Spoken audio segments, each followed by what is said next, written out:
Good afternoon students. કેમ છો બધા? મજામાં? ઓકે. આજે આપણે અરીસાના કિસ્સામાં આર, તમે જાણો છો વક્રતા ત્રિજ્યા ઇઝ ઇક્વલ ટુ 2f. કેન્દ્ર લંબાઈ બમણી થાય ત્યારે વક્રતા ત્રિજ્યા મળે એ જોવાનું છે. એ પહેલા આપણે આ સાબિતી માટે જે મેથ્સની જરૂર પડે છે એ જોઈ લઈએ. એમાંનું કેટલુંક મેથ્સ એ તમારે 9મા ધોરણમાં આવી ગયેલું છે અને કેટલુંક થોડુંક નવું છે એ બંને આપણે પહેલા જોઈ લઈએ. ક્યાંય પણ નાનો મોટો ક્વેશ્ચન હોય, ડાઉટ હોય તો તરત મને કહી દેજો.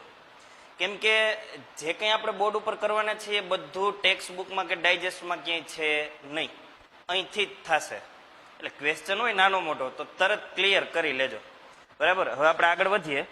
આજે ટોપિક બહુ અગત્યનો કરવાનો છે, વધુ ટાઈમ લઈ લે એવો ટોપિક છે.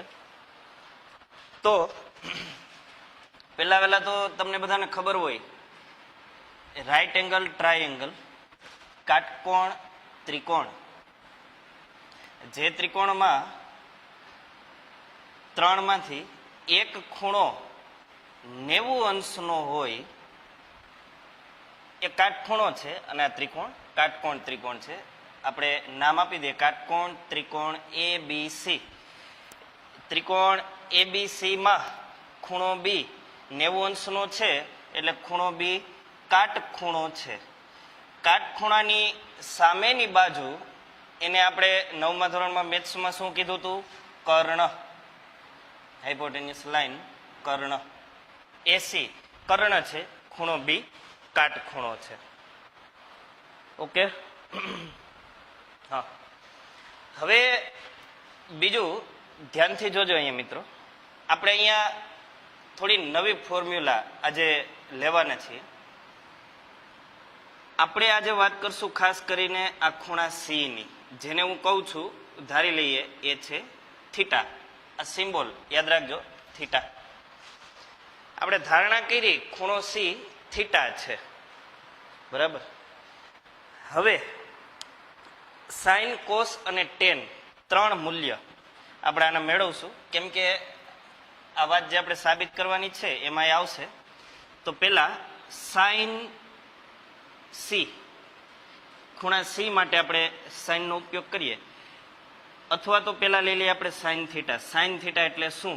તો ગુજરાતીમાં સામેની બાજુ, હું ટૂંકમાં લખું છું સામેની બાજુ છેદમાં કર્ણ. હવે જોઉં તમે આ ખૂણો C છે એની વાત આપણે કરીએ સાઇન થીટા, તો સામેની બાજુ થાય AB. સામેની બાજુ આ ખૂણાની સામેની બાજુ થાય AB. એટલે આપણે અહીં સામેની બાજુ છે ત્યાં લખશું AB અને છેદમાં કર્ણ કયો છે આપણી આગળ? AC. પછી કોસ થીટા. તો કોસ થીટાની ફોર્મ્યુલા એવી છે, પાસેની બાજુ છેદમાં કર્ણ. જે ખૂણાની આપણે વાત કરીએ એની પાસેની બાજુ, આ ખૂણાની પાસેની બાજુ આ થાય. આ તો કર્ણ થઈ ગયો, AC તો કર્ણ થઈ ગયો. એટલે થીટાની પાસેની બાજુ BC અપોન કર્ણ AC. આમાં ખ્યાલ આવ્યો? સાઇન થીટા એટલે યાદ રાખજો સામેની બાજુના છેદમાં કર્ણ. જે ખૂણો આપણે લીધો હોય એની સામેની બાજુ અને છેદમાં કર્ણ લેવાનો. કોસ થીટા એટલે પાસેની બાજુ છેદમાં કર્ણ. પાસેની બાજુ લેવાની અને કર્ણ. જેમ કે આપણે અહીં લખ્યું સામેની બાજુ બને થીટાની AB અને કર્ણ બને AC. પાસેની બાજુ બનશે BC અને કર્ણ AC. આટલું આપણે લખ્યું. Like a trigonometry. હા, ત્રિકોણમિતિ ઉપર જ છે. હજુ આગળ જોઈએ તો આ બંનેના કોમ્બિનેશનથી એક નવી ફોર્મ્યુલા બને છે, કદાચ તમને ખ્યાલ હોય. એને આપણે કહેશું ટેન થીટા. Ten theta. તો બેટા ટેન થીટા એટલે થાય સાઇન થીટા છેદમાં કોસ થીટા. ટેન એટલે સાઇનના છેદમાં કોસ. બસ આપણે 3 જ જોવાના છે. પછી હજી અહીંયા કોટ થીટા આવે, બરાબર? આનું ઉલટું સેકનું તમે ઉલટું લ્યો તો કોસેક આવે, બટ એ આપણે હજી જોવાનું નથી. આપણે 3 જ ફોર્મ્યુલાની જરૂર પડશે એટલે અત્યારે આપણે 3 લઈએ છીએ. હવે ટેન થીટાનું બરાબર વિવરણ કરીએ, ધ્યાન આપજો તમે. અહીંયા આપણે જોયું ટેન થીટા બરાબર sine theta upon cos theta, આપણે આટલું લખ્યું. પણ આપણે જાણીએ છીએ સાઇન થીટા એટલે થાય સામેની બાજુના છેદમાં કર્ણ. એટલે સાઇન થીટા છે ત્યાં હું લખીશ સામેની બાજુ છેદમાં કર્ણ, અને હજુ એના છેદમાં કોસ થીટા. તો કોસ થીટા એટલે પાસેની બાજુના છેદમાં કર્ણ, પાસેની બાજુ છેદમાં કર્ણ. હવે તમે જો ઉપરનું જે પદ છે અંશમાં એ આખાના છેદમાં ભાગાકારમાં આ છે આ પદ. અને ગણિતનો નિયમ તમને ખ્યાલ હોય, આ પદ જે ભાગાકારમાં છે પાસેની બાજુના છેદમાં કર્ણ કોસ થીટાની વેલ્યુ, એને જો હું ગુણાકારમાં જવા દઉં તો આ અંશ અને છેદ બદલાઈ જાય. એટલે કે કર્ણ ઉપર આવી જાય, પાસેની બાજુ નીચે. આ રીતે સામેની બાજુ છેદમાં કર્ણ, આટલું તો હતું આપણી આગળ. હવે ભાગાકારમાં જે પદ હતું એ જાય છે ગુણાકારમાં, તો એના બંને પદ અંશ અને છેદ ઉલટાઈ જાય. કર્ણના છેદમાં પાસેની બાજુ આટલું થઈ જાય. આમાં તમને અહીં સુધી ખ્યાલ આવ્યો? કઈ ક્વેશ્ચન હોય તો કયો મને ફટાફટ.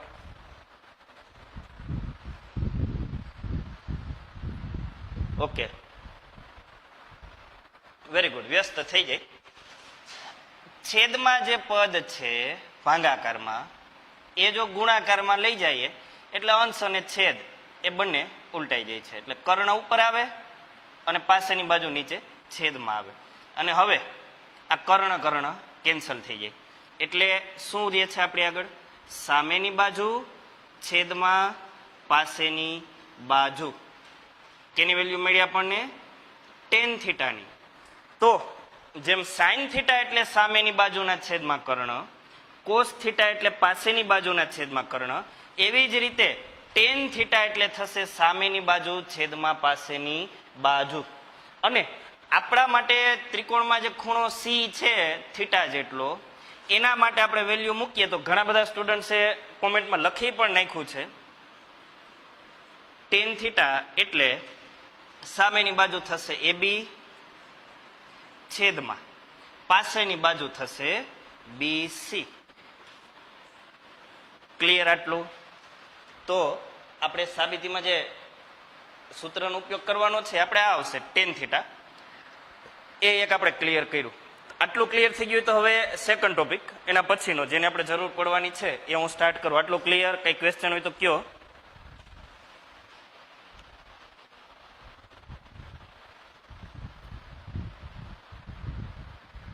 અભિષેક sir sine theta cos theta એ તો મેથ્સમાં પણ આ બેટા મેં પહેલા જ કીધું આ મેથ્સનો ટોપિક છે. બટ આપણે સાયન્સમાં જે સાબિતી મેળવવાની છે R = 2f, એ સાબિતી માટે આની જરૂર પડે ને એટલે મેં મેથ્સનો ટોપિક અહીં લીધો છે. બરાબર? હા, તો હવે આપણે આગળ વધીએ એના પછીનો ટોપિક જોઈએ. આટલું યાદ રાખજો, ટેન થીટા કોઈ પણ ખૂણા માટે આપણે ટેન જ્યારે અપ્લાય કરીએ, ટેન લાગુ પાડીએ ત્યારે શું થાય તો કે સામેની બાજુ છેદમાં પાસેની બાજુ. કર્ણની વાત ટેન થીટામાં આવતી નથી. રેડી? હવે આપણે એના પછીનો ટોપિક જોઈએ જે 9મા ધોરણનો ટોપિક છે. ઓલરેડી તમને ખ્યાલ હશે. બે સમાંતર રેખાઓ આપણે લઈએ, બે સમાંતર રેખાઓ. અને તમને ખ્યાલ હોય સમાંતર રેખા કેને કહેવાય? પેલી રેખા છે સપોઝ AB અને બીજી રેખા છે CD. હવે AB સમાંતર CD ક્યારે થાય તમે ધ્યાનથી જોજો. જ્યારે આ બંને રેખા વચ્ચેનું અંતર તમે કોઈ પણ જગ્યાએથી માપો, અહીંથી માપો, અહીંથી કે અહીંથી, કોઈ પણ જગ્યાએથી આ બંને રેખા વચ્ચેનું અંતર માપો અને એ જો સરખું થાય તો આ બંને રેખા એકબીજાની સમાંતર કહેવાય. AB સમાંતર CD કહેવાય.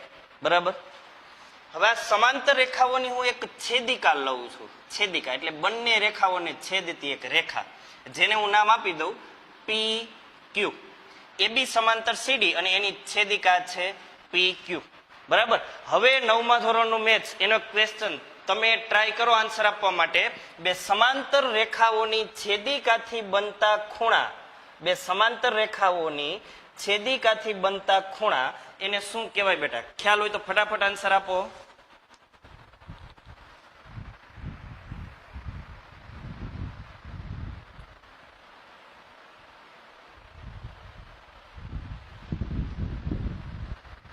Very good. જલ્લો રિષભ.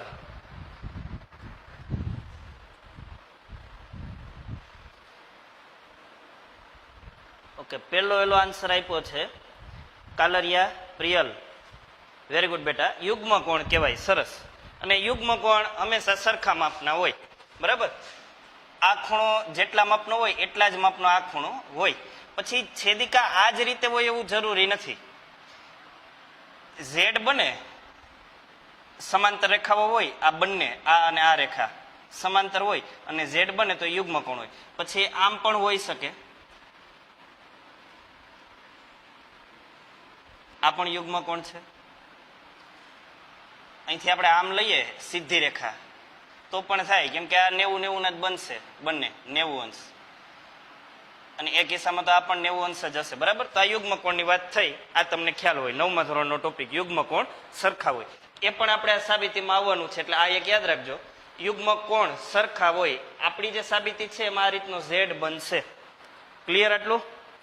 હવે એનાથી આગળ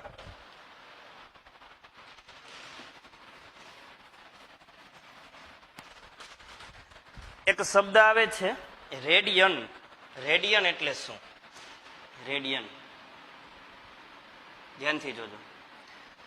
તો અત્યાર સુધી આપણે જ્યારે પણ ખૂણાની વાત કરી હતી ત્યારે ખૂણાનું માપ ડિગ્રીમાં લીધું હતું. લાઈક 180 ડિગ્રી, 360 ડિગ્રી, આવી રીતે ડિગ્રીમાં લીધું હતું. ખૂણાના માપન માટેનો એક બીજો એકમ છે જેને કહેવામાં આવે છે રેડિયન. ખૂણાના માપન માટેનો એક બીજો એકમ છે જેને કહેવામાં આવે છે રેડિયન. હવે રેડિયન શું છે ને એ આપણે સમજીએ. ધ્યાન આપજો. આમ તો ટોપિક 11-12 સાયન્સનો છે, બટ આપણે અહીં આવે છે એટલે સમજી લઈએ.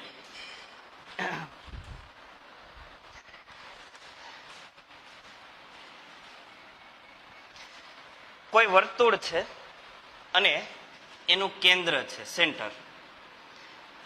કેન્દ્રથી વર્તુળ સુધીની આ રેખા તમે જાણો છો સારી રીતે, એને કહેવામાં આવે છે ત્રિજ્યા, જેનું એક બિંદુ કેન્દ્ર છે અને બીજું બિંદુ પરિઘ પરનું બિંદુ છે, ત્રિજ્યા. એવી જ રીતે હું અહીંથી એક બીજી ત્રિજ્યા ડ્રો કરું છું, આ બીજી ત્રિજ્યા. બરાબર. હવે આ જે મને મળે છે ગાળો, એને આપણે 9મા ધોરણમાં કહેતા હતા ચાપ. અહીંથી લઈ અને અહીં સુધીનું આ જે મળે છે એને આપણે શું કીધું હતું? ચાપ. આ છે ત્રિજ્યા. ધ્યાનથી સમજો. આપણે રેડિયન એટલે શું એ જોવાનું છે. તો જ્યારે કોઈ વર્તુળના કિસ્સામાં એની ચાપ અને ત્રિજ્યાનું મૂલ્ય સમાન હોય, આપણે એક એક્ઝામ્પલ લઈએ. લાઈક અહીંયા ચાપ છે એ માની લઈએ 10 સેન્ટીમીટરની છે અને ત્રિજ્યા પણ સેમ એટલે કે 10 સેન્ટીમીટરની જ છે. તો જ્યારે કોઈ વર્તુળના કિસ્સામાં એની ચાપ અને ત્રિજ્યાનું મૂલ્ય સમાન હોય ત્યારે એ ચાપ વડે વર્તુળના કેન્દ્ર આગળ બનતો જે ખૂણો છે ને એને આપણે કહેશું બેટા 1 રેડિયન. 1 રેડિયન. શા માટે 1 રેડિયન જ એ પણ આપણે જોઈએ. તમને આટલો પહેલા તો ખ્યાલ આવ્યો કે જે વર્તુળની ચાપ અને ત્રિજ્યા સમાન હોય એ વર્તુળની એ ચાપ વડે કેન્દ્ર આગળ જે ખૂણો બને છે એ 1 રેડિયન હોય.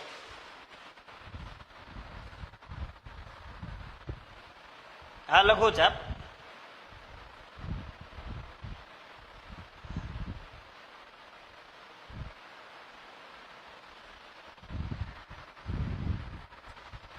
હવે આપણે જોઈએ કે શા માટે 1 આવે છે.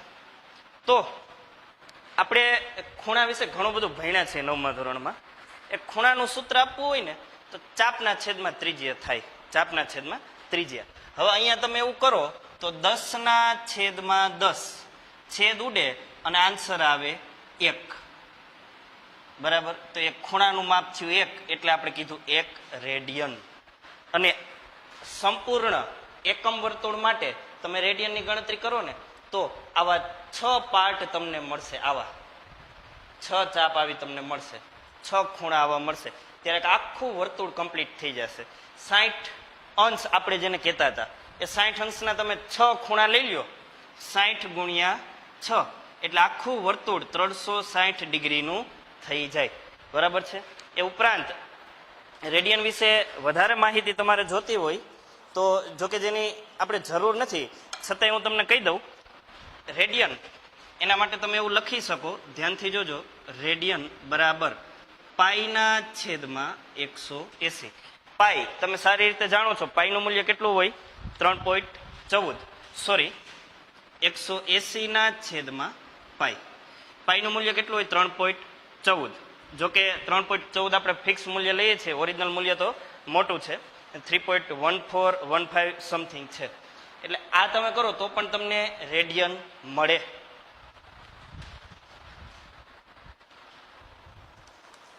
હવે એ એકમો તમારે જોવા હોય તો હું તમને લખી દઉં છું.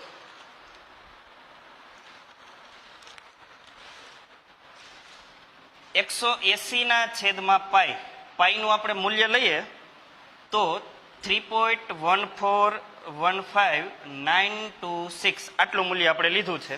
એ મૂલ્ય તમે લેશો, ભાગાકાર કરશો એટલે આન્સર તમને મળશે 57.29578 આટલું મૂલ્ય મળશે.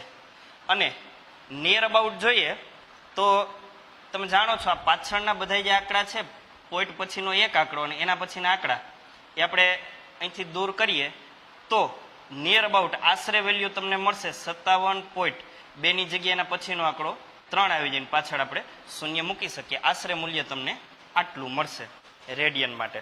બરાબર છે? એક રેડિયન બરાબર આટલા ડિગ્રી થશે.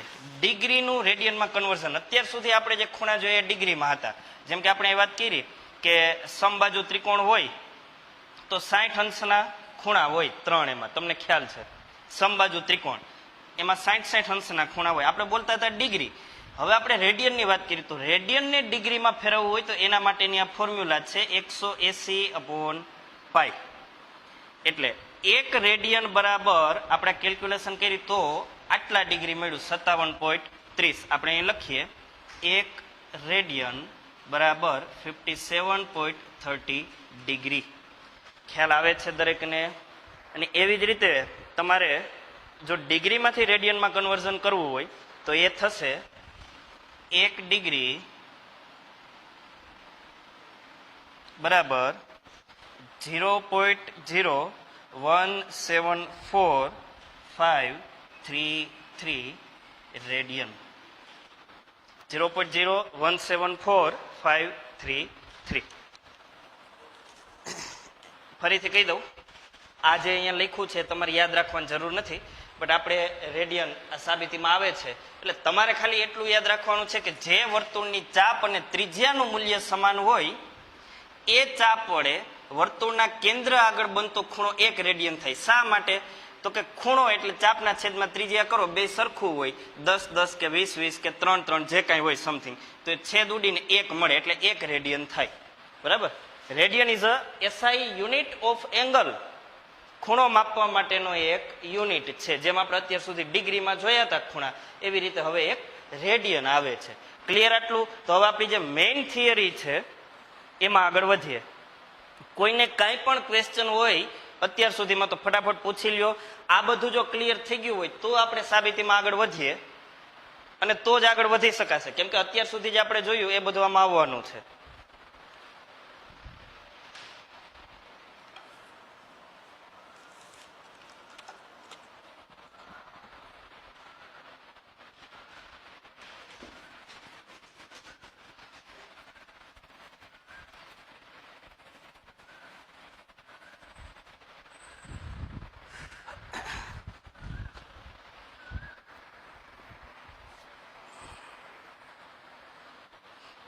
રેડી.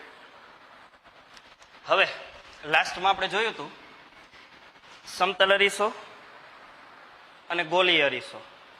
જે અરીસાની પરાવર્તક સપાટી પોલા ગોળાના પૃષ્ઠના એક ભાગ રૂપે હોય એને ગોલીય અરીસો કહેવાય. ગોલીય અરીસાના આપણે 2 પ્રકાર જોયા હતા, અંતર્ગોળ અને બહિર્ગોળ. જે અરીસાની પરાવર્તક સપાટી અંદરની તરફ વક્ર હોય એને અંતર્ગોળ અને બહારની તરફ વક્ર હોય એને બહિર્ગોળ આપણે કીધું હતું. બીજું આપણે એ જોયું હતું કે અંતર્ગોળ અરીસાની મુખ્ય અક્ષને સમાંતર કિરણો આપાત કરીએ તો ફટાફટ આન્સર આપો. એ કિરણો પરાવર્તન પામી અને મુખ્ય અક્ષ પર કયા બિંદુએ મળે તમને યાદ જ હશે. અર્ચિતા, વધુમાં વધુ કેટલા રેડિયન હોય? રેડિયન બેન. એક એક સર્કલ કમ્પ્લીટ કરવું હોય આપણે એટલે 6 રેડિયન લેવા પડે. વિશ્વ પાઠક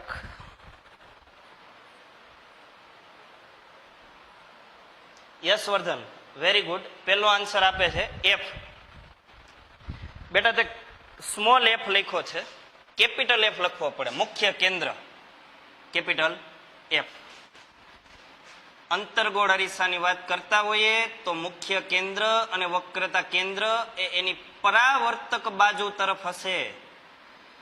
જે બાજુ આપણને પ્રતિબિંબ મળે છે એ જ બાજુ મુખ્ય કેન્દ્ર અને વક્રતા કેન્દ્ર હશે અંતર્ગોળ અરીસાના કિસ્સામાં. પરંતુ જો આપણે અરીસો બહિર્ગોળ લઈ લઈએ તો મુખ્ય કેન્દ્ર અને વક્રતા કેન્દ્ર એ પોલિશ કરેલી રંગીન સપાટી તરફ હોય એ આપણે જોઈ લીધું છે. આપણે અંતર્ગોળ અરીસો લીધો છે એ અરીસાના મધ્ય બિંદુને આપણે કહીએ છીએ ધ્રુવ. ધ્રુવ પોલ પી, અરીસાનું મધ્ય બિંદુ ધ્રુવ પી વડે આપણે એને દર્શાવીએ.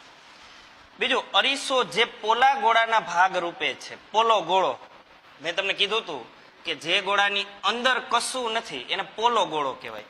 જો એ ગોળો અંદરથી ભરેલો હોય તો આપણે એને નક્કર ગોળો કહીએ, પણ આ ગોળાની અંદર કશું નથી એટલે આપણે પોલો ગોળો કહીએ છીએ. તો આપણે અહીંયા એવી વાત કરી હતી કે આ આટલો અરીસો જે પોલા ગોળાના ભાગ રૂપે છે એ ગોળાના કેન્દ્રને કહેવાય વક્રતા કેન્દ્ર, જેને આપણે આર વડે દર્શાવીએ. સોરી, જેને આપણે સી વડે દર્શાવીએ. સી સેન્ટર ઓફ કર્વેચર, વક્રતા કેન્દ્ર.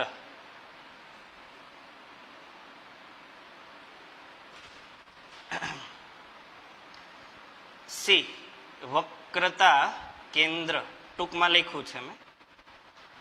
ત્યાર પછી વક્રતા કેન્દ્ર અને ધ્રુવમાંથી પસાર થતી કાલ્પનિક રેખા એને આપણે કીધું હતું મુખ્ય અક્ષ. મુખ્ય અક્ષ અને મુખ્ય અક્ષને સમાંતર આપાત થતા કિરણો, મુખ્ય અક્ષને સમાંતર આપાત થતા કિરણો અંતર્ગોળ અરીસાના કિસ્સામાં પરાવર્તન પામી અને જે બિંદુએ મુખ્ય અક્ષને મળે છે એ બિંદુને આપણે કીધું હતું મુખ્ય કેન્દ્ર એફ. મુખ્ય કેન્દ્ર.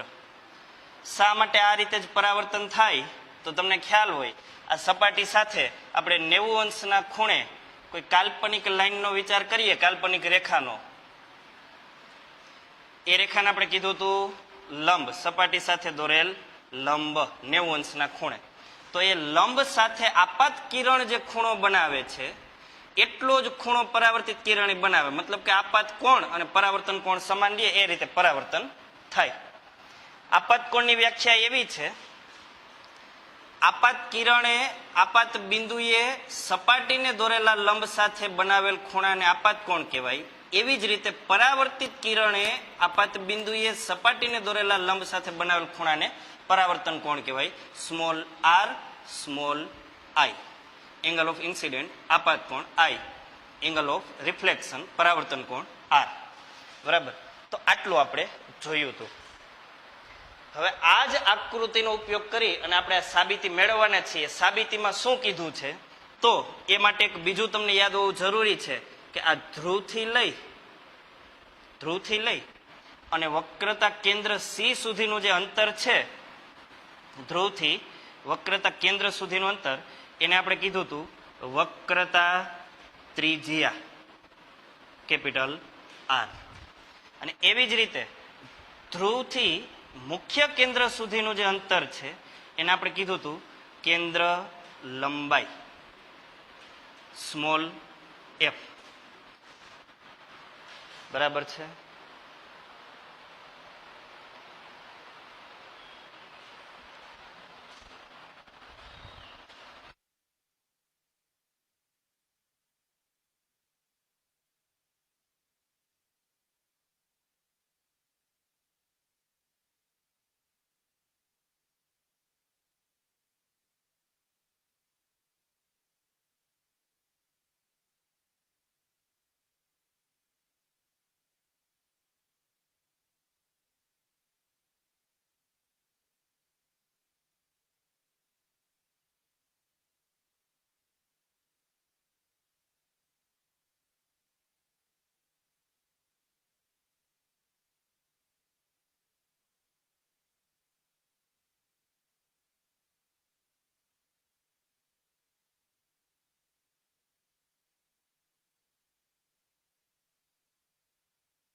ઓકે, થઈ ગયું.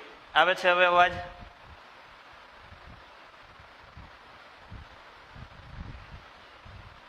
હા, જો ફરીથી આપણે એ સાબિત કરવાનું છે આ કિસ્સામાં કે વક્રતા ત્રિજ્યા અને કેન્દ્ર લંબાઈ એ બંને વચ્ચે શું સંબંધ છે. તો કે મુખ્ય કેન્દ્રથી ધ્રુવ સુધીનું જે અંતર છે એટલું જ અંતર ફરીથી થાય ત્યારે વક્રતા ત્રિજ્યા મળશે. મતલબ કે કેન્દ્ર લંબાઈ 2 વખત થાય હોય એની બમણી થાય ત્યારે વક્રતા ત્રિજ્યા 1 વખત થાય. આપણે એમ પણ જોઈ શકીએ કે આ મુખ્ય કેન્દ્ર એફ છે ને એ બરાબર સી અને પી ની વચ્ચે હશે. ખ્યાલ આવે છે તમને? અને એ જ આપણે સાબિત કરવાનું છે. દર્પણ મુખ સમજાવવાનું બાકી છે. સરસ, એ પેલા કહી દો બેટા, બહુ સરળ છે. આપણે ધ્રુવની ને બધી વ્યાખ્યાઓ જોઈતી અને તમને યાદ પણ હશે, અને એમાં છેલ્લે હતું દર્પણ મુખ, બરાબર? તો એ પણ આપણે જોઈ લઈએ.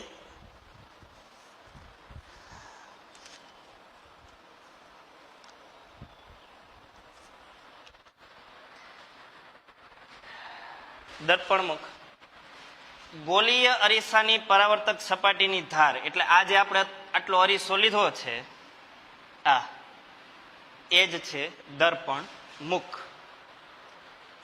અરીસાને સરળ ભાષામાં આપણે દર્પણ કહીએ છીએ. આપણા કિસ્સામાં આટલો ભાગ આ વક્ર અરીસો છે, સમતલ અરીસો નથી, એ બનશે દર્પણ મુખ.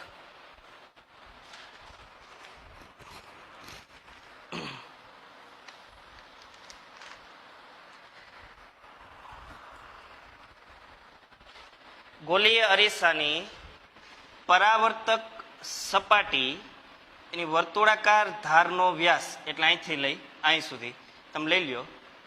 વ્યાસ એટલે તમને ખ્યાલ હોય, આ કોઈ વર્તુળ હોય તો કેન્દ્રમાંથી પસાર થતી મોટામાં મોટી જીવા, બરાબર? એટલે 2 વખત ત્રિજ્યા કરો ત્યારે વ્યાસ મળે. પણ આપણે આખું વર્તુળ નથી લેવાનું, આટલો જ જે ભાગ છે એની વાત કરવાની. આપણો જે દર્પણ છે એની વાત કરવાની. ક્લિયર?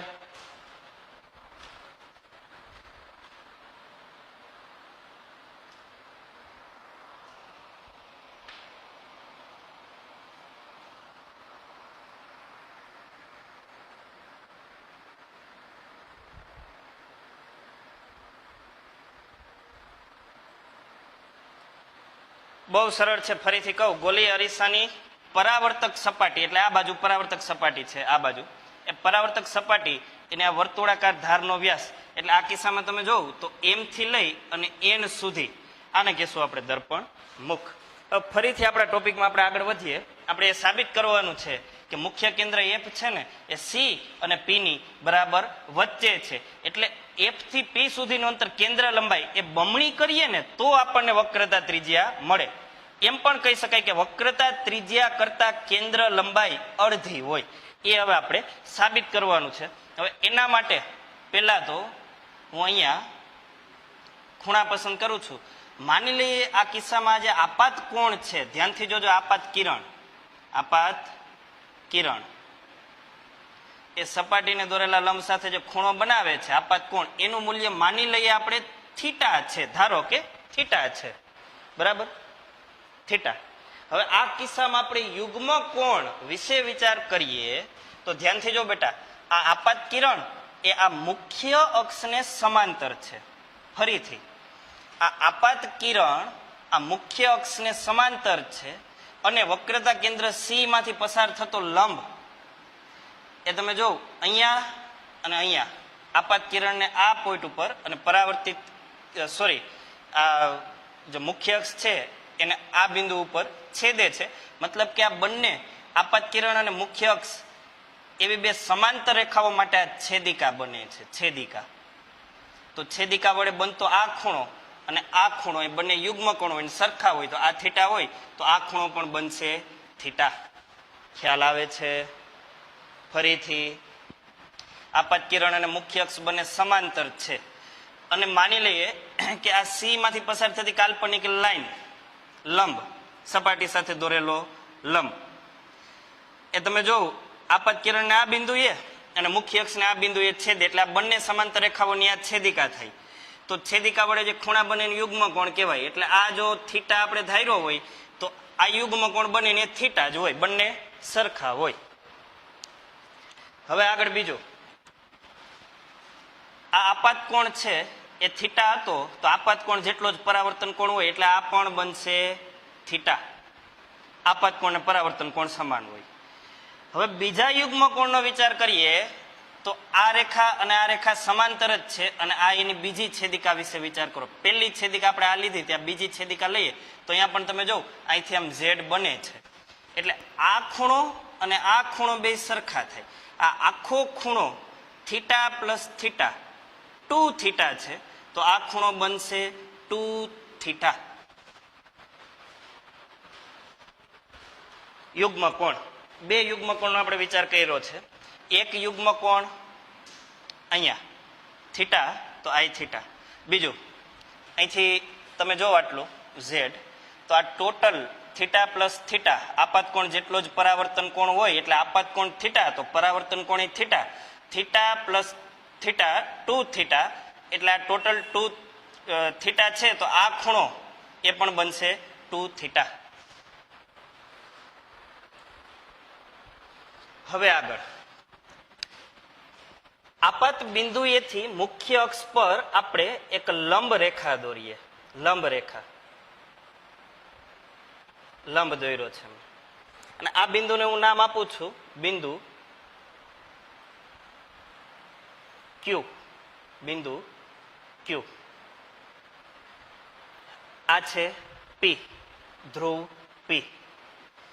આ બિંદુ ક્યુ. ક્યુ થી આપણે મુખ્ય અક્ષ ઉપર એક લંબ દોર્યો છે અને ડાયજેસ્ટમાં એવું કહેવામાં આવ્યું છે કે આને જો આપણે પી ડેશ કહીએ, જે જગ્યાએ લંબ રેખા મળે છે અને પી ડેશ કહીએ તો પી ડેશ થી લઈ અને પી સુધીનું અંતર બહુ માઇનોર છે, એકદમ ઓછું સૂક્ષ્મ, જેને આપણે અવગણી શકીએ. એટલે એ લોકોએ અંતરને અવગણ્યું છે અને શું કર્યું છે ધ્યાનથી જોજો. આપણે એવું કીધું હતું કે સી થી લઈ અને ધ્રુવ પી સુધીનું અંતર સી પી, આ અંતર એ હતું વક્રતા ત્રિજ્યા, જેને આપણે કીધું હતું આર. હવે આ પી ડેશ થી લઈ અને પી સુધીનું અંતર ખૂબ ઓછું છે અને અવગણી નાખ્યું એટલે એ લોકોએ સીપી ડેશ બરાબર સીપી કહી દીધું. એટલે સીપી એ જ સીપી ડેશ છે એવું સ્વીકારીને આપણે ચાલવાનું. આ છે પી ડેશ, અહીંયા છે પી. એ માઇનોર એવું અંતર છે, ખૂબ ઓછું, એટલે બંને એક જ છે એવું માનીને આપણે ચાલવાનું. એટલે સીપી ડેશ બરાબર સીપી જ લેશું આપણે, વક્રતા ત્રિજ્યા. એવી જ રીતે મુખ્ય કેન્દ્રથી ધ્રુવ સુધીનું અંતર એને કેન્દ્ર લંબાઈ એફ કહેવાય. પી સુધીનું અંતર એ એફપી કેન્દ્ર લંબાઈ સ્મોલ એફ એના બરાબર જ આપણે લઈ લેશું એફપી ડેશ, કેમ કે આ અંતર આપણે અવગણ્યું છે. હવે આગળ આપણે સાબિતી તરફ આગળ વધીએ તો પેલા આપણે આ ખૂણાની વાત કરશું. આ ખૂણાને આપણે tan થીટા તરીકે લેશું, પછી આ ખૂણાને. એટલે બે ત્રિકોણની ચર્ચા કરવાની થશે વિદ્યાર્થી મિત્રો, ધ્યાનથી જોજો તમે. એક ત્રિકોણ આ થશે, અહીંયા બિંદુ સી છે એટલે સી ક્યુ પી ડેશ. પી ડેશ એટલે પી જ લેશું આપણે. પહેલો ત્રિકોણ સી ક્યુ પી તમે જોઈ શકો છો, સી ક્યુ પી. અને આ લંબ છે એટલે આ ખૂણો 90 અંશનો હોય. આપણે લંબ દોર્યો એટલે આ ખૂણો 90 અંશનો હોય. કાટકોણ ત્રિકોણ સી ક્યુ પી.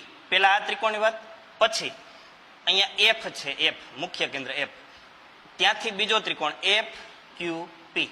એ પણ કાટકોણ ત્રિકોણ જ છે. આ બે ત્રિકોણની આપણે વાત કરવાની છે. હા,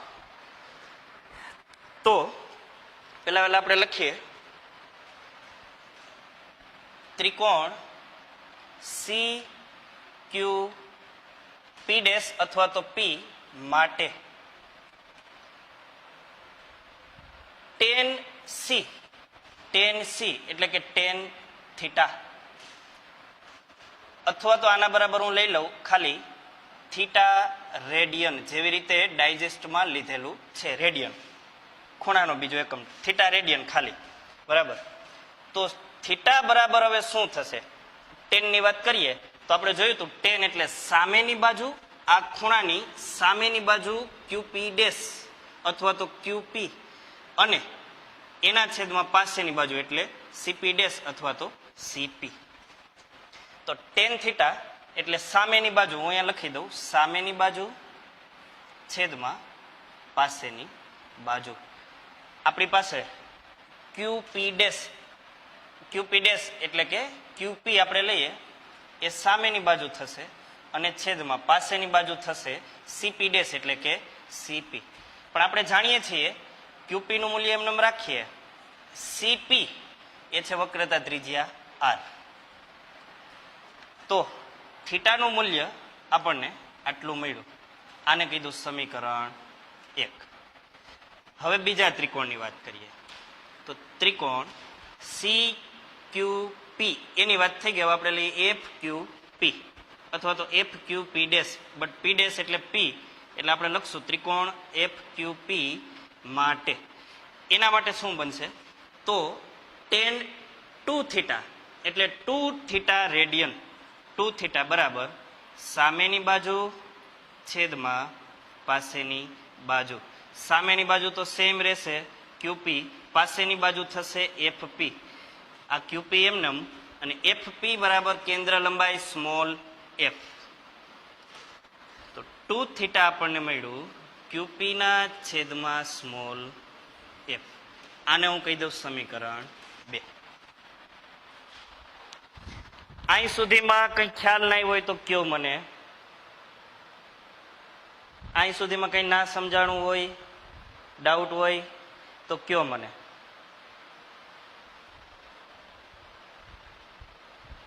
નહીતર આપણે આગળ વધીએ.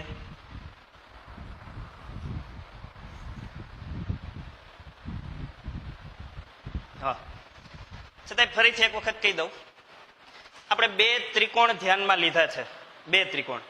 પહેલો ત્રિકોણ C Q P dash, but P dash નહીં બોલું, પી બોલીશ કેમ કે આ અંતર આપણે અવગણ્યું છે. પી ડેશ એ જ આપણે પી લીધું છે એટલે ત્રિકોણ સી ક્યુ પી. અને બીજો ત્રિકોણ આપણે લીધો એફ ક્યુ પી અને એમાં સી ક્યુ પી માટે આપણે આ ખૂણો થીટા એની વાત કરી, એફ ક્યુ પી માટે આપણે ખૂણો ટુ થીટા એની વાત કરી. તો આપણે જોયું ટેન,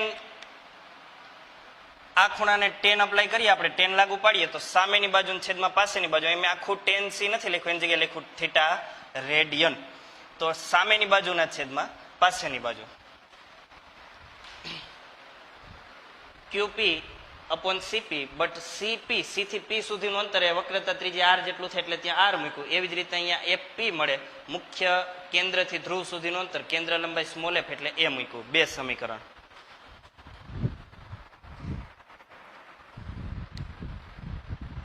ચલો Rishabh, can we take cos or sin in the place of tan? Okay, તો જો અહીંયા બેટા tan ની જગ્યાએ sin અને cos લઈએ તો શું થાય. જો આપણે અહીંયા sin લઈએ તો QP તો રહેશે પણ છેદમાં CP નહીં રહે, છેદમાં થઈ જશે કર્ણ. અને આપણે સાબિત કરવાનું છે આ મુખ્ય અક્ષ માટે કે ભાઈ આ F થી P સુધીનું અંતર કેન્દ્ર લંબાઈ અને સી થી પી સુધીનું અંતર વક્રતા ત્રિજ્યા એની વચ્ચે શું સંબંધ છે. એટલે આપણે આ લાઈન તો કમ્પલસરી લેવી જ પડશે પાસેની બાજુ, અને એટલે આપણે ટેન થીટા લીધો છે પાસેની બાજુ લેવા માટે. સાઈન લઈએ ને તો શું થાય, આ સામેની બાજુ છેદમાં કર્ણ આવી જાય જેની આપણે જરૂર નથી. આપણે તો જરૂર આ અંતરની છે એટલે આપણે ટેન લીધું છે. ખ્યાલ આવ્યો બેટા રિષભ?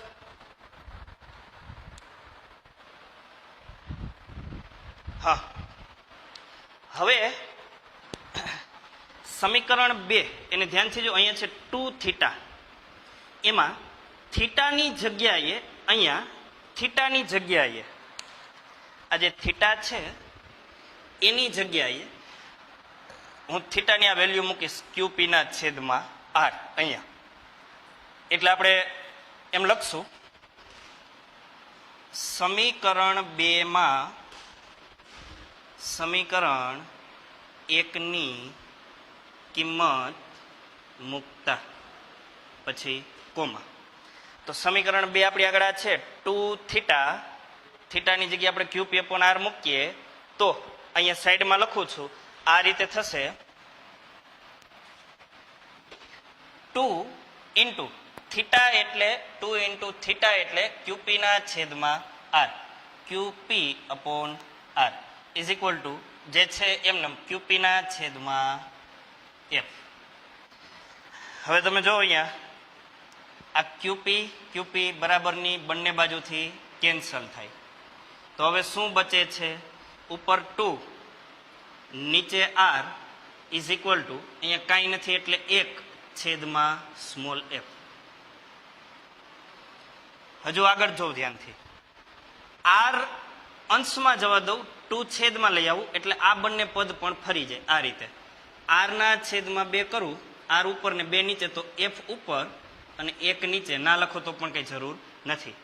અને હવે છેલ્લું પદ આ બગડો જે છેદમાં છે ભાંગાકારમાં એ બરાબરની આ સાઈડ જાય તો ગુણાકારમાં જતો રહી એટલે આવું બને. R is equal to 2 into F, જે આપણે સાબિત કરવાનું હતું. વક્રતા ત્રિજ્યા બરાબર 2 વખત કેન્દ્ર લંબાઈ. R is equal to 2f.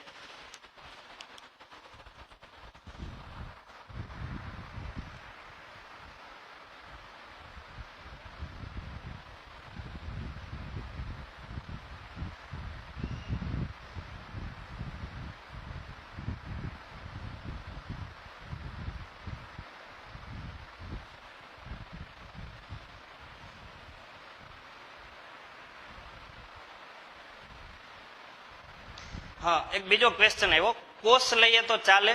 સાઈનમાં મેં કીધું કે કર્ણ આવે છે, પાસેની બાજુ નથી આવતી, તો કોસનું સૂત્ર એમાં તો પાસેની બાજુ આવે, તો એ ચાલે કે નહીં એવો ક્વેશ્ચન છે. જો બેટા, આપણે સરખામણી કરવાની છે બે ત્રિકોણમાં અને એ બેયમાં કોમન આવવી જોઈએ. હવે તમે કોસ લ્યો એટલે શું થાય ધ્યાનથી જોજો. માનો કે તમે આ લીધું કોસ થીટા, બરાબર, કોસ થીટા એટલે પાસેની બાજુ છેદમાં કર્ણ એવું તમે કરો એટલે આ સીપી છેદમાં તમે લખશો કર્ણ સી ક્યુ. હવે એવી જ રીતે તમે એની સરખામણી કરો કોસ 2 થીટા સાથે. જોજો ધ્યાનથી શું થાય. તો અહીંયા કોસ 2 થીટા પાસેની બાજુ એપી અને છેદમાં પાસેની બાજુ છેદમાં કર્ણ, અહીં કર્ણ બનશે એફ ક્યુ. બરાબર, આટલું થયું. હવે આ બંને જે સૂત્ર જેમ આપણે અહીંયા હમણાં સરખામણી કરી કે ભાઈ 2 થીટા હતું તો થીટાની જગ્યાએ વેલ્યુ આવી શકે છે. હવે અહીંયા તમે એવું કરો, ધ્યાનથી જોવું. સીપી, સીપી એટલે એ છે આપણી આગળ વક્રતા ત્રિજ્યા આર. સીપી આર ના છેદમાં સી ક્યુ. અને અહીંયા 2 થીટા બરાબર એફપી. એફપી એટલે એ છે સ્મોલ એફ છેદમાં એફ ક્યુ. હવે આ થીટાની વેલ્યુ જે અહીંયા મળી છે એને આપણે અહીંયા મૂકીએ. અહીંયા જોજો તમે ધ્યાનથી. તો હવે આવું થાય 2 ઇન્ટુ આર ના છેદમાં સી ક્યુ બરાબર એફ ના છેદમાં એફ ક્યુ. હવે તમે જોવો તો અહીંયા કઈ છેદ ઉડી શકે એવું છે તો કે નહીં. છેદ ન ઉડે તો આપણે છેલ્લે સાબિતીમાં જે જોઈએ છે એ મળે નહીં. જે કોમન આવવું જોઈએ આમાં નથી, એટલે આપણે કોસ થીટા નથી લીધો. ટેન થીટાની પસંદગી એટલે કરી કે અહીંયા થીટાની વેલ્યુ આપણે અહીંથી મૂકી શકીએ અને ક્યુપી બંનેમાં સેમ આવે છે એ કેન્સલ થઈ શકે, એટલે આપણે 10 લીધું. બોલો કઈ ક્વેશ્ચન હોય તો હજી ફટાફટ. કોસ થીટા શા માટે ના લીધો મેં અહીંયા કીધું, છતાંય ખ્યાલ ના હોય તો કયો, અને એ સિવાય પણ કઈ ક્વેશ્ચન હોય તો કયો મને.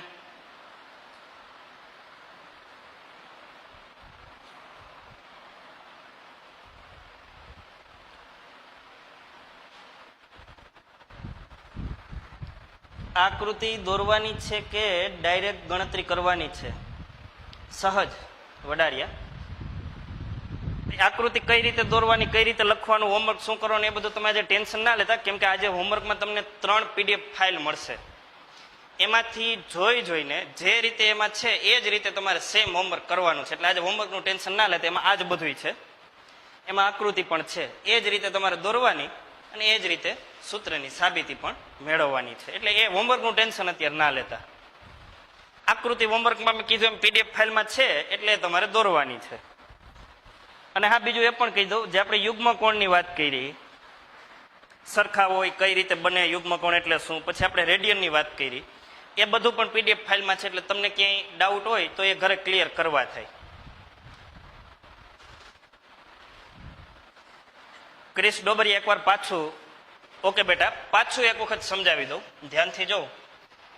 આપણે સાબિત કરવું હતું r is equal to 2f, એટલે કે કેન્દ્ર લંબાઈ, મુખ્ય કેન્દ્રથી ધ્રુવ સુધીનું અંતર, કેન્દ્ર લંબાઈ બમણી કરીએ ને ત્યારે એક વખત વક્રતા ત્રિજ્યા થાય.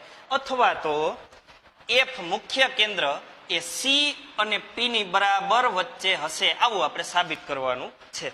હવે એના માટે આપણે શું કર્યું, ધ્યાનથી જો. પહેલા વહેલા આપણે આજે આપાત કિરણ પરાવર્તિત થઈ અને મુખ્ય કેન્દ્રમાંથી પસાર થયું, એ કઈ રીતે પરાવર્તન થાય, તો કે અહીંયા સપાટી સાથે એક લંબ હોય જે સી માંથી આપણે પસાર કર્યો. સી માંથી એટલા માટે તમે જાણો છો, અને આપણે આગળ પણ આવશે, આ સી માંથી જે અહીં સુધી આવે છે ને આ લંબ, ધ્યાનથી વિચારો બેટા, આ સી છે ને એ આપણો જે આ દર્પણ મુખ છે જે ગોળામાંથી બન્યો ને એનું કેન્દ્ર છે. ત્યાંથી સોરી અહીં સુધીનું અંતર, કેન્દ્રથી અહીં સુધીનું અંતર એટલે ખરેખર વક્રતા, ખરેખર પોલા ગોળાની ત્રિજ્યા છે, આ ત્રિજ્યા છે આ. અને એટલે જ આપણે થીટા રેડિયન તરીકે આને લીધું છે. ત્રિજ્યા છે સી થી ક્યુ સુધી, એ ત્રિજ્યા છે. કેમ કે આ વક્રતા કેન્દ્ર આ ગોળાનું આખાનું કેન્દ્ર છે. અને એ જ આ કિસ્સામાં આપણે સપાટી સાથે દોરેલા લંબ સ્વરૂપે છે. એટલે લંબ સાથે આપાત કિરણ જે ખૂણો બનાવે છે થીટા, એટલો જ પરાવર્તિત કિરણ પરાવર્તન કોણ બનાવે થીટા. એટલે આ બંને સેમ થયા થીટા. બીજું, આપાત કિરણ અને મુખ્ય અક્ષ બંને સમાંતર છે અને આ એની છેદિકા છે. એટલે આ ખૂણો અને આ ખૂણો યુગ્મ કોણ બને અને સરખા હોય તો આ થીટા હોય તો આ પણ થીટા હોય.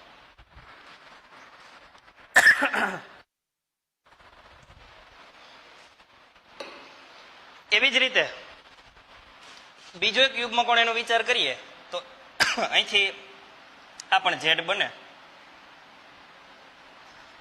આ total 2 theta, theta plus theta, એટલે આ પણ એટલો જ બને યુગ્મ કોણ, કેમ કે બે સમાંતર રેખાઓની છેદિકાથી બનતો ખૂણો છે. એટલે આ 2 થીટા ટોટલ, તો આ પણ 2 થીટા. હવે આટલું જોઈ લીધા પછી આપણે બે ત્રિકોણ લેવાના, બહુ સરળતાથી મગજની અંદર એટલું યાદ રાખવાનું, તમારે બે ત્રિકોણ લેવાના. પહેલો ત્રિકોણ અહીંથી સી થી સ્ટાર્ટ કરીએ, સી ક્યુ પી ડેશ. પરંતુ આપણે જોયું હતું કે પી ડેશ અને પી વચ્ચે ખૂબ ઓછું અંતર છે, જેને અવગણી શકે, એટલે આપણે અવગણી દીધું અને પી ડેશ એટલે આપણે પી જ માની લીધું. એટલે પહેલો ત્રિકોણ સી ક્યુ પી. બીજો ત્રિકોણ એફ ક્યુ પી. પહેલા ત્રિકોણમાં આ ખૂણા માટે tan અપ્લાય કરીએ, tan, તો સામેની બાજુ છેદમાં પાસેની બાજુ, એટલે થીટા બરાબર થશે ક્યુપી સામેની બાજુ અથવા ક્યુપી ડેશ છેદમાં સીપી ડેશ અથવા સીપી, જે આપણે અહીં લખ્યું ક્યુપી ના છેદમાં સીપી. પણ આપણે જાણીએ સીપી એટલે વક્રતા ત્રિજ્યા આર છે, એટલે આપણે અહીંયા આર લખ્યું, થીટા બરાબર આ વેલ્યુ મળી, એને સમીકરણ 1 કીધું. હવે બીજો ત્રિકોણ એફ ક્યુપી માટે, એમાં 2 થીટા tan અપ્લાય કરીએ તો સામેની બાજુ છેદમાં પાસેની બાજુ, સામેની બાજુ ક્યુપી છેદમાં પાસેની બાજુ એફપી ડેશ અથવા તો એફપી. પરંતુ એફપી એટલે કેન્દ્ર લંબાઈ સ્મોલ એફ, એટલે ક્યુપી અપોન એફ. એ 2 થીટા આપણને મળ્યું છે, કેમ કે અહીંયા 2 થીટા હતો, 2 થીટાની વેલ્યુ. હવે આ સમીકરણ 2 માં જ્યાં થીટા છે, ઇન પ્લેસ ઓફ થીટા આપણે આ વેલ્યુ મૂકવાના, થીટાની જગ્યાએ આ વેલ્યુ મૂકવાના, જે આપણે ત્યાં મૂકી છે. 2 ઇન્ટુ થીટા એટલે ક્યુપી ના છેદમાં આર બરાબર આ હતું એમને ક્યુપી અપોન એફ. ક્યુપી બંને જગ્યાએ સરખું એટલે કેન્સલ કર્યું, બરાબરની બે સાઈડ સરખી હોય તો કેન્સલ થાય. અથવા તમે એમ પણ વિચારી શકો કે આ પદ જે અંશમાં છે એ બરાબરની આ સાઈડ જાય તો એ છેદમાં જતું રહે, છેદમાં જાય ક્યુપી તો એ પણ ઉડી જાય. તો હવે અહીંયા 2 એ અહીંયા અંદર આવે એટલે 2 છેદમાં આર બરાબર, અહીંયા કાંઈ નથી એટલે 1 હોય, ભાગાકાર થયો છે 1 હોય છેદમાં સ્મોલ એફ. હવે આ પદ આપણે ઉલટાવ્યું, આર અંશમાં 2 છેદમાં, તો બરાબરની આ સાઈડે ઉલટાય, એફ ઉપર 1 નીચે, એક ના લખો તો પણ ચાલે. હવે છેદમાં જે 2 છે એ બરાબરની આ સાઈડ જાય તો ગુણાકારમાં જાય, અથવા ભાગાકારમાં છે બરાબરની આ સાઈડ ગુણાકારમાં જાય, તો f હતો બગડો ગુણાકારમાં આવી ગયો એટલે r is equal to 2f સાબિત થયું. બોલો કઈ ક્વેશ્ચન હોય તો.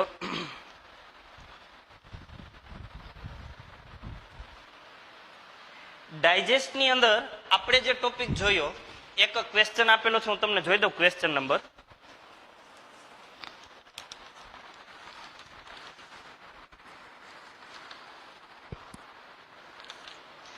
Question number 14 page number 16 ડાયજેસ્ટમાં. અંતર્ગોળ અરીસા માટે તેની કેન્દ્ર લંબાઈ અને વક્રતા ત્રિજ્યા વચ્ચેનો સંબંધ મેળવો, અથવા અંતર્ગોળ અરીસા માટે capital R is equal to 2f small f સૂત્ર મેળવો. એ સાબિતી તમને આપી છે, પણ બેટા સાબિતીની અંદર એ લોકો આ રીતે ટુ ધ પોઈન્ટ ચાલ્યા ગયા છે.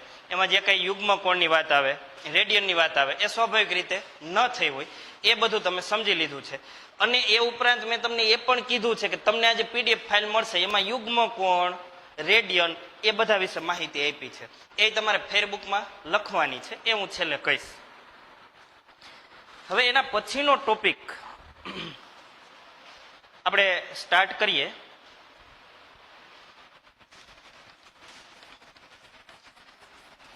આવતી વખતે લેક્ચર શરૂ કરશું ત્યારે સ્ટાર્ટિંગમાં જ ફરીથી આ સાબિતી આપણે આકૃતિ દોરી અને મેળવશું સ્પીડમાં, પછી આગળ વધશું. એટલે ટેન્શન નહીં લેતાનું, હજી એક વખત રિવિઝન થશે.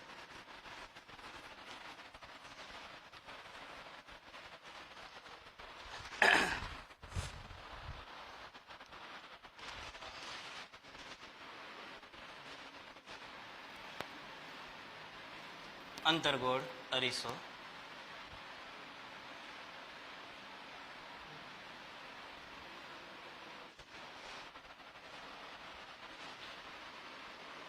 અરીસાનું મધ્ય બિંદુ ધ્રુવ P, પોલા ગોળાનું કેન્દ્ર વક્રતા કેન્દ્ર C, અને બરાબર વચ્ચે આપણે હમણાં સાબિતી મેળવી અહીંયા હશે મુખ્ય કેન્દ્ર F.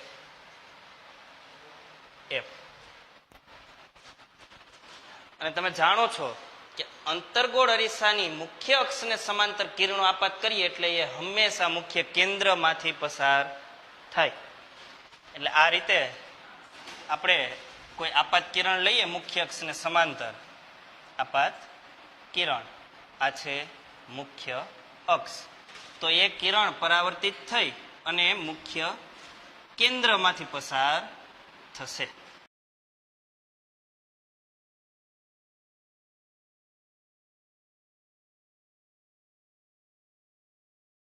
મુખ્ય કેન્દ્રમાંથી પસાર થાય એવી રીતે ઉલટું કરીએ છીએ. જો તમે આપાત કિરણ મુખ્ય કેન્દ્રમાંથી પસાર કરો અંતર્ગોળ અરીસાની પરાવર્તક સપાટી પર, તો પરાવર્તિત કિરણ એ મુખ્ય અક્ષને સમાંતર મળશે.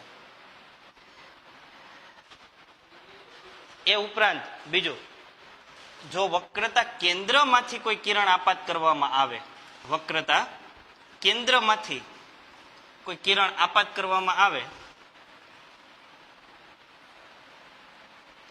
તો એ આપાત કિરણ પરાવર્તિત કઈ રીતે થશે, તો કે વક્રતા કેન્દ્રમાંથી પસાર થતું આપાત કિરણ છે ને એ અરીસા સાથે 90 અંશનો ખૂણો બનાવે, લંબ સ્વરૂપે હોય. એટલે એ જ દિશામાં અથવા તમે કહી શકો વિરુદ્ધ દિશામાં એનું પરાવર્તન થશે.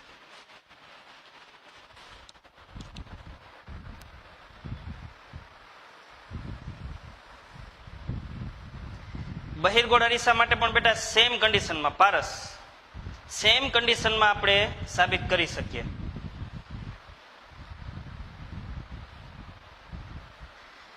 મિરરની પાછળ એમાં કિરણો મળશે એટલે આભાસી પ્રતિબિંબ હશે, પણ એમાં પણ નિયમ તો એ જ રહે છે. બહિર્ગોળ અરીસો તમે લીધો હોય તો આ બાજુ કિરણો નથી મળતા, કિરણો આ બાજુ મળે છે, પણ એ નિયમનું તો પાલન થશે જ. જો અહીંયા F હશે તો અહીંયા 2F બોલશું આપણે, બટ અત્યારે તમારી સમજ માટે C વક્રતા કેન્દ્ર જ કહીએ. એ જ હશે, આ પોઈન્ટ બરાબર વચ્ચે હશે બહિર્ગોળ અરીસાના કિસ્સામાં. તે એમાં ફેર નહીં પડે, સેમ રહેશે. અંતર્ગોળ અને બહિર્ગોળ બંને માટે R is equal to 2F આ તો હશે જ.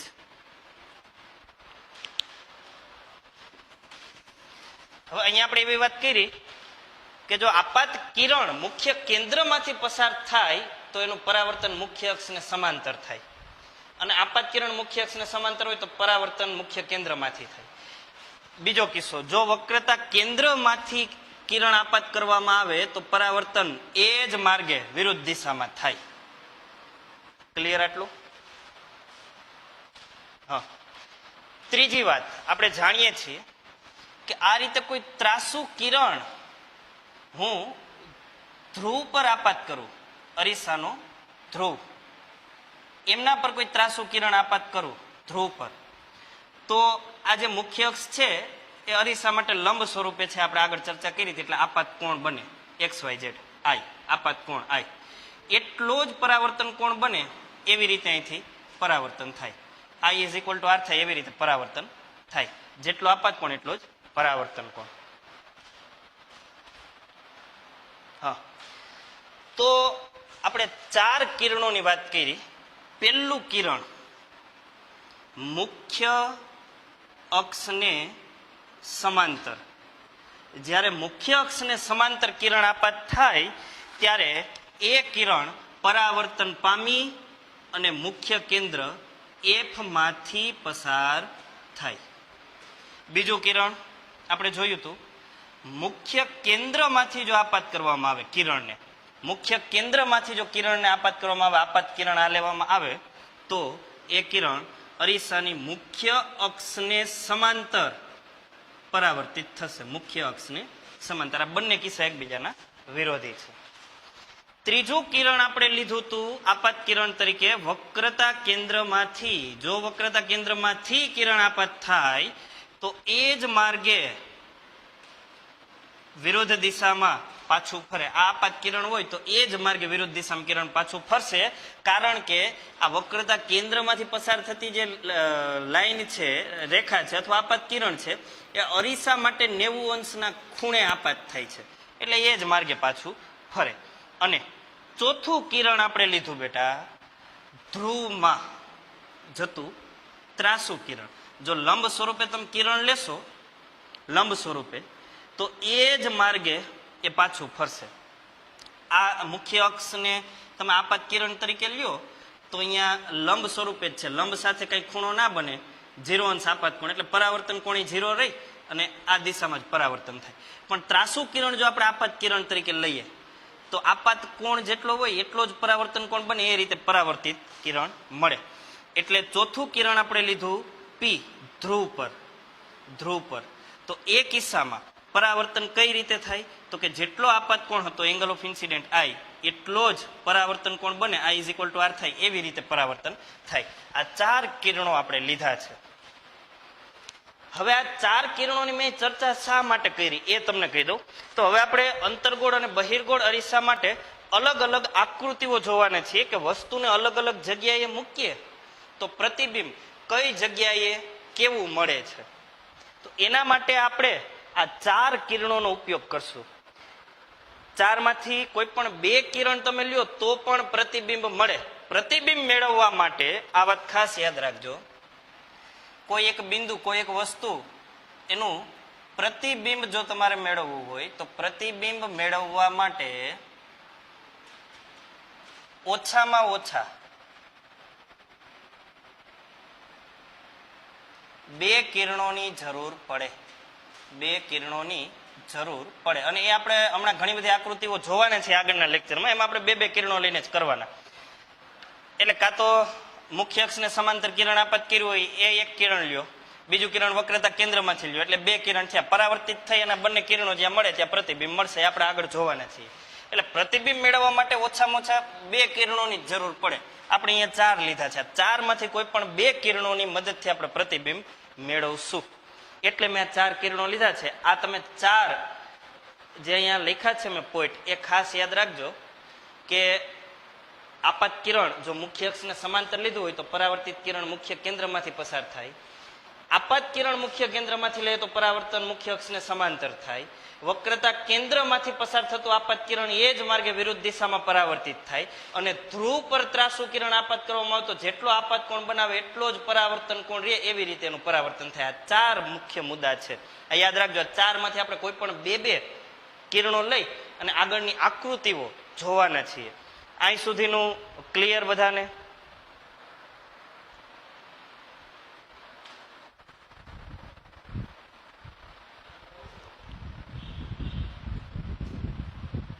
હા,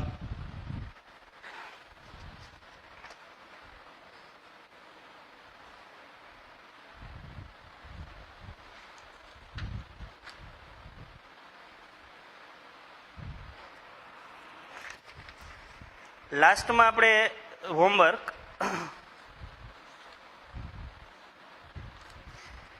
પ્રશ્ન 13 સુધી કર્યું હતું. એમાં 7મી વ્યાખ્યા દર્પણમુખ એ નહોતી લખી, 6 સુધી લખ્યું હતું આકૃતિ દોરીને ફેરબુકમાં અને હોમવર્ક બુકમાં એક વખત. હવે આજે આપણે પ્રશ્ન 14 ડાયજેસ્ટમાંથી કર્યો છે અને મેં તમને કીધું એમ એને મેં PDF ફાઇલ સ્વરૂપે તૈયાર કરી લીધો છે. એટલે પહેલા તમારે જે તમને 3 PDF ફાઇલ મળે છે એમાં પેજ નંબર લખેલા હશે. એ પેજ નંબર મુજબ 1, 2 અને 3 એક વખત ફેરબુકમાં, એક વખત હોમવર્ક બુકમાં સારા અક્ષરે સારી આકૃતિ સાથે પેન્સિલ, સ્કેલ, ઇરેઝરની મદદથી આકૃતિ ડ્રો કરજો એટલે સારી થાય. એટલે 3 PDF ફાઇલ એક વખત ફેરબુકમાં, ત્યાર પછી ક્વેશ્ચન નંબર 14 પ્રશ્ન નંબર 14 ડાયજેસ્ટમાંથી એ એક વખત હોમવર્ક બુકમાં અને એક વખત ફેરબુકમાં. ફરીથી તમને હોમવર્ક કહી દઉં હું તો હોમવર્કમાં તમને 3 PDF ફાઇલ આજે મળશે ગ્રુપમાં. એ 3 PDF ફાઇલમાં પેજ નંબર લખેલા છે, પેજ નંબર 1, 2, 3. એને ક્રમમાં સારા અક્ષરે એક વખત હોમવર્ક બુકમાં અને એક વખત ફેરબુકમાં લખવાનું. આટલું થઈ જાય ત્યાર પછી ડાયજેસ્ટમાંથી question number 14 question number 14 r = 2f જે આજે આપણે સાબિત કર્યું એ એક વખત હોમવર્ક બુકમાં અને એક વખત ફેરબુકમાં, એટલે એ પણ 2 વખત થશે અને કમ્પ્લીટ કરવાનું છે. આજે આપણે 4 મુદ્દા લખ્યા છે. એનો પણ એક ક્વેશ્ચન છે ડાયજેસ્ટમાં. એક જ મિનિટ જોઈ દઉં તમને. હા, ક્વેશ્ચન નંબર 15 પ્રશ્ન 15 એ પણ આપણે લખી નાખીએ સાથે. ક્વેશ્ચન 15 ગોલીય અરીસા વડે રચાતું પ્રતિબિંબ મેળવવા ઓછામાં ઓછા કેટલા કિરણોની જરૂર પડે અને શા માટે? ઓછામાં ઓછા 2 કિરણોની જરૂર પડે છે. એ વાત અહીં કરી જે આપણે હમણાં જોયું.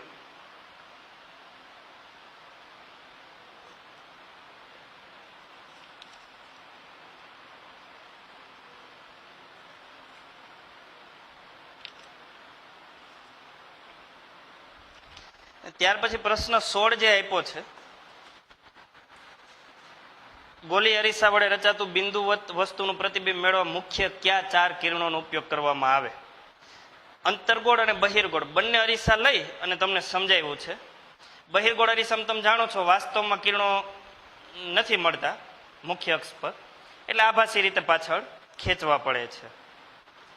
પ્રશ્ન 16 પણ એ આપણે આ વખતે નથી લેતા, આવતી વખતે લઈ લેશું. બહિર્ગોળ અરીસાનો પણ આપણે બોર્ડ ઉપર જ ઉલ્લેખ કરી સમજીને પછી આપણે આગળ વધશું.